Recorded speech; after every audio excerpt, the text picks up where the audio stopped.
জনাব তারেক রহমান সাহেবকে আমি ধন্যবাদ দিতে চাই। ওই যে লন্ডনে বসে উনি সংবাদ শোনা মাত্রই ওনার দলের অনেক চাঁদাবাজকে উনি বহিষ্কার করেছে। I do appreciate. প্রতিটি দলের এরকম ইনিশিয়েটিভ নেওয়ার দরকার আছে না নাই? আমার প্রিয় ভাইয়েরা, ওরা ওদের যে হাত দিয়ে টেন্ডারবাজি করে, চাঁদাবাজি করে, ইফটিজিং করে, দখলবাজি করে, যে হাত দিয়ে ওই মুনকার থামায় দেওয়ার জন্য আল্লাহর দিয়ে আমাদেরও দুটি হাত আছে না নাই? আমাদেরও হাত আছে, থামাইতে হবে। সমাজে এই যে ইফটিজিং হয়, আপনার বোনের বয়সী একটা মেয়েকে কিছু বখাটে টিটকারি করে, এই বলে সেই বলে, নোংরা কথা বলে, রাস্তায় দেখেও আপনি পাশ দিয়ে না দেখার মতো চলে যান কেন? আপনি দাঁড়ান না কেন? আপনি দাঁড়ালেই তো থেমে যাবে, 5 জনকে দেখে আরো 10 জন দাঁড়াবে। আমাদের নীরবতা আর আমাদের নিশ্চুপ থাকাই জালিমদেরকে আরো শক্তিশালী জালিম বানিয়েছে। টেন্ডারবাজি, চাঁদাবাজি, দুর্নীতি, অপরাধ, দখলদারিত্ব, মজুদদারি, এগুলো সব কিছু একসাথে প্রতিরোধ করতে হবে, ঠিক কিনা বলেন? এই যে নতুন বাংলাদেশের এক সুযোগ এসেছে, আর জীবনে হয়তো আসবে না, সামনের 100 বছর এই সময় আসবে না। আসুন দেশটাকে আমরা সাজাই। রাব্বুল আলামিন বলেন, তোমাদেরকে শ্রেষ্ঠ জাতি করে জমিনের মধ্যে আবির্ভূত করা হয়েছে, যাতে করে তোমরা জমিনের ভেতরে সৎ কাজের আদেশ করতে পারো আর অসৎ কাজের নিষেধ করতে পারো। উম্মাহ কুনতুম খায়রা, তাহলে গোটা উম্মার দায়িত্ব, এটা বুঝতে পারছেন তো? আচ্ছা, আরো নিচে আসেন। এরপরে আল্লাহ বললেন, শুধু উম্মাহ না, এই জমিনের রাজত্ব আমি যাদের হাতে দেই, এই জমিনের মালিক আমি যাদেরকে বানিয়ে দেই, যাদেরকে আমি সরকারের দায়িত্ব দেই, তাদেরকেও মুনকার প্রতিরোধের দায়িত্ব দিয়েছে কে? আল্লাহ বলেন, যারা ক্ষমতার মসনদে বসেছে তাদেরকে 4 দফা কর্মসূচি আমি আল্লাহ দিলাম। আওয়াজ করে বলেন, কয় দফা? আল্লাহ বলেন, আল্লাযীনা ইম্মাক্কান্নাহুম ফিল আরদি আকামুস সালাতা ওয়া আতাউয যাকাতা ওয়া আমারু বিল মা'রুফি ওয়া নাহাউ আনিল মুনকার ওয়ালিল্লাহি আকিবাতুল উমুর। যারা এই জমিনের উত্তরাধিকার হয়েছে তারা 4 দফা কর্মসূচি নিয়ে সামনে আগাবা। সালাত কায়েম করবা, যাকাত আদায় করবা, সৎ কাজের আদেশ দিবা, অসৎ কাজ থেকে মুনকার প্রতিরোধ করবা। আদেশটা কার? পুরো উম্মার দায়িত্ব মুনকার প্রতিরোধ করা, সরকার প্রধানের দায়িত্ব মুনকার প্রতিরোধ করা। এরপর আল্লাহ বলেন, প্রতিটা ফ্যামিলির যিনি প্রধান, সিইও, বাবা, প্রত্যেক বাবারও দায়িত্ব এই মুনকার প্রতিরোধ করা। আওয়াজ করে বলেন, ঠিক কিনা?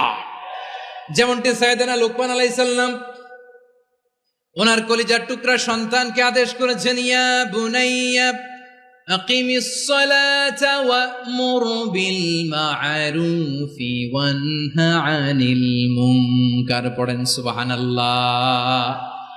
বাবা ছেলেকে সবক দিচ্ছে। কে সবক দিচ্ছে? কাকে? লুকমান আলাইহিস সালাম ছেলেকে বলতেছে, ওরে আমার কলিজার টুকরা সন্তান, ওরে আমার বাছা, নামাজ কায়েম করবা, সৎ কাজের আদেশ দিবা, আর মুনকার প্রতিরোধ করবা, অসৎ কাজ, সমাজ থেকে খারাপ কাজকে ঝেঁটে বিদায় করে দিবা। তাহলে দেখেন, আমি স্টেপ বাই স্টেপ নামলাম। পুরা উম্মার দায়িত্ব, জমিনের উত্তরাধিকারী আল্লাহ যাদেরকে বানিয়েছেন সরকার, তাদের দায়িত্ব, প্রতিটি ফ্যামিলির প্রধানের দায়িত্ব। এরপরে বিশ্বনবী বলেন, সচেতন প্রতিটি মুসলিমের দায়িত্ব সমাজ থেকে মুনকারকে উৎখাত করা। বিশ্বনবী বলেছেন, মান রাআ মিনকুম মুনকারান ফালিয়ুগাইয়িরহু বিয়াদিহি فإن لم يستطع فبلسانه وإن لم يستطع فبقلبه وذلك أضعف الإيمان। সমাজে যে মুনকার দেখবে, খারাপ কাজ দেখবে, সেজন্য হাত দিয়ে সেটাকে থামায়। কি দিয়ে? আপনাদের তো হাত নাই না? হাত আছে, হাত আছে। ওরা যেই হাত দিয়ে অন্যায় করে ওইটা প্রতিরোধের জন্য আমাদেরও হাত আছে না নাই? আমার প্রিয় ভাইয়েরা, ওরা ওদের যেই হাত দিয়ে টেন্ডারবাজি করে, চাঁদাবাজি করে, ইফটিজিং করে, দখলবাজি করে, যে হাত দিয়ে ওই মুনকার থামায় দেওয়ার জন্য আল্লাহর দিয়ে আমাদেরও দুটি হাত আছে না নাই? আমাদেরও হাত আছে, থামাইতে হবে, থামাইতে হবে, হিম্মত করতে হবে। আমার প্রিয় ভাইরা, না থামালে আমরাই ডুববো শেষমেশ। আমাদের বাঁচার জন্য হলেও থামাইতে হবে।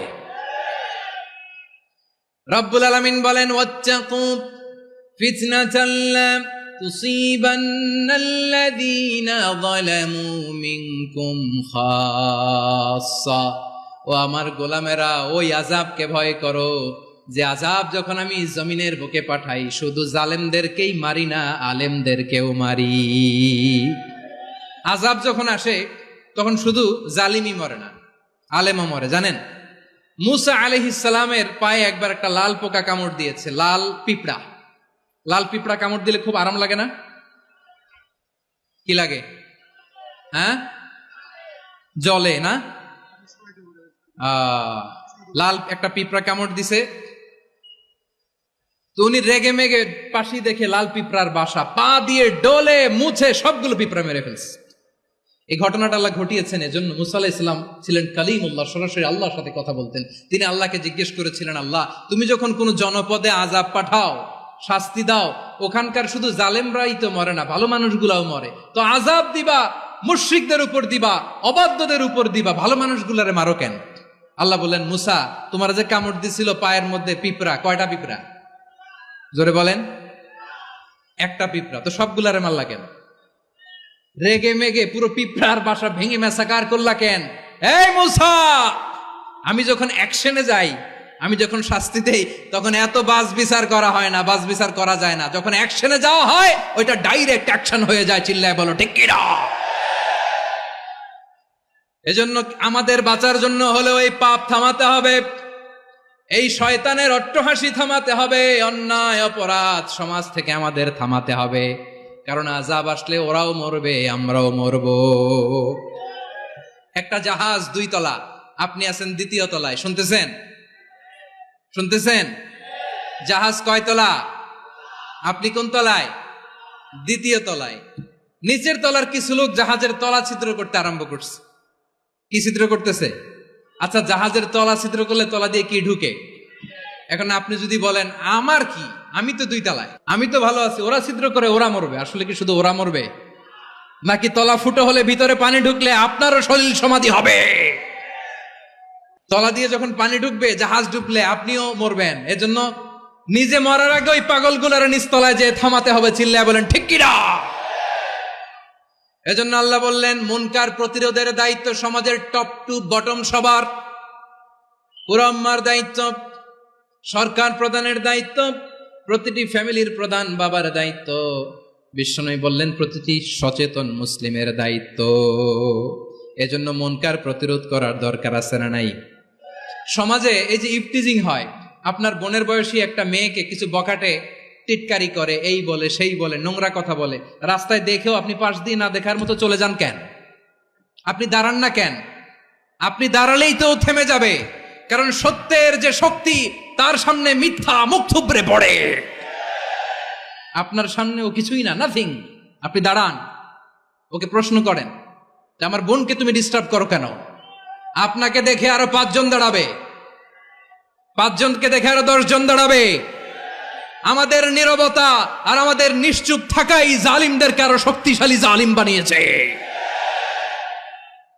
এজন্য মুনকার প্রতিরোধের দায়িত্ব আমাদের সবার।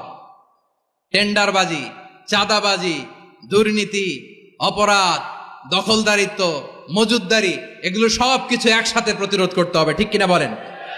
একটা মানবিক সমাজ যদি চাই, প্রতিরোধ করতে হবে। প্রিয় ভাইয়েরা, আল্লাহর শপথ নিয়ে বলি, এই নাসিহাতগুলো সবার জন্য, সব দলের জন্য, সব মতের মানুষের জন্য। আমরা কোনো দলের প্রতি মানুষকে ডাকি না, আমরা ডাকি ইসলামের দিকে। সব দলের, সব মতের, সব মানুষদেরকে আমরা আহ্বান জানাই, আসুন আমরা একটা সুন্দর সমাজ বিনির্মাণ করি। এই যে নতুন বাংলাদেশের এক সুযোগ এসেছে, আর জীবনে হয়তো আসবে না, সামনের 100 বছরে এই সময় আসবে না। আসুন দেশটাকে আমরা সাজাই, আসুন আমরা দুর্নীতি বন্ধ করি, আসুন আমরা চাঁদাবাজি বন্ধ করি, আসুন আমরা দখলদারিত্ব বন্ধ করি, আসুন আমরা এক দল আরেক দলকে নিশ্চিহ্ন করার যে রাজনীতি, এটা বন্ধ করি। সব দলের প্রতি আমার আহ্বান। আমি কিছুদিন আগে একটা নিউজ দেখলাম, ওই যে লন্ডনে বসে জনাব তারেক রহমান সাহেবকে আমি ধন্যবাদ দিতে চাই। উনি সংবাদ শোনা মাত্রই ওনার দলের অনেক চাঁদাবাজকে উনি বহিষ্কার করেছে। I do appreciate. প্রতিটি দলের এরকম ইনিশিয়েটিভ নেওয়ার দরকার আছে না নাই? যে কোনো দলে এই প্র্যাকটিসটা থাকার দরকার আছে না নাই? চাঁদাবাজদের সাথে আপনারা নিজেদেরকে মুক্ত ঘোষণা করবেন যে এরা আমার দলের কর্মী হতে পারে না। আমরা চাঁদাবাজ মুক্ত বাংলাদেশ চাই। জুলুম মুক্ত বাংলাদেশ চাই, ফ্যাসিজম মুক্ত বাংলাদেশ চাই, গুণ খুন খারাপি মুক্ত বাংলাদেশ চাই। আমরা নতুন ভোরের বাংলাদেশ চাই। ওই বাংলাদেশ পাওয়ার জন্য মুনকার প্রতিরোধে, অন্যায় প্রতিরোধে যদি বাঘের বাচ্চার মতো, আবু সাইদের মতো দুই হাত উঁচু করে বুককে টান টান করে প্রসারিত করে দাঁড়াতে হয়, রাজি আছো মুসলমান? কারা কারা রাজি? আল্লাহকে হাত দেখিয়ে প্রতিজ্ঞা করো।